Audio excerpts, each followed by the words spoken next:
Good morning সবাইকে। আজকে সকালবেলা ঘুমটা ভাঙতেই চোখে পড়ল দারুণ সুন্দর ওয়েদার। সকালবেলা এত কুয়াশা ছিল, দেখে মনে হচ্ছে আজকে একদম পিকনিক করার জন্য পারফেক্ট ওয়েদার। কর্তামশাই টিফিনটা তৈরি করার পরই শুরু করে দিলাম দুপুরের খাবার তৈরি করা।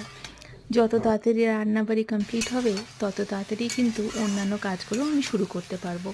তাই আমি যখনই উঠি না কেন, কর্তামশাইয়ের কাজ হয়ে যাওয়ার পরেই আমি রান্নাবাড়িটাও চটপট করে বসিয়ে দিই। ধীরে ধীরে শীতকালটা চলে যাচ্ছে, আর তার সাথেও অনেক রকমের ফ্রেশ সবজিও কিন্তু চলে যাচ্ছে। আবার সামনের বছর পর্যন্ত অপেক্ষা করতে হবে। আজকে বাড়িতেই তৈরি করলাম ফুলকপির ডাঁটা দিয়ে চচ্চড়ি। আমি কোনো মশলা ব্যবহার করি না।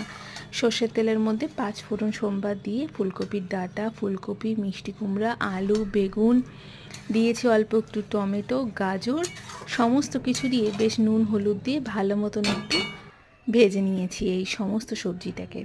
সব শেষে অল্প একটু জল দিয়ে সমস্ত কিছু সেদ্ধ করে ওপর থেকে ফ্রেশ অনেকখানি ধনেপাতা আর অল্প একটু মিষ্টি দিয়ে গরম গরম নামালাম। এই সবজিটা কিন্তু গরম গরম ভাতের সাথে খেতে দুর্দান্ত লাগে। আজকের রেসিপিটা সকাল সকাল এটা দিয়েই শুরু করলাম।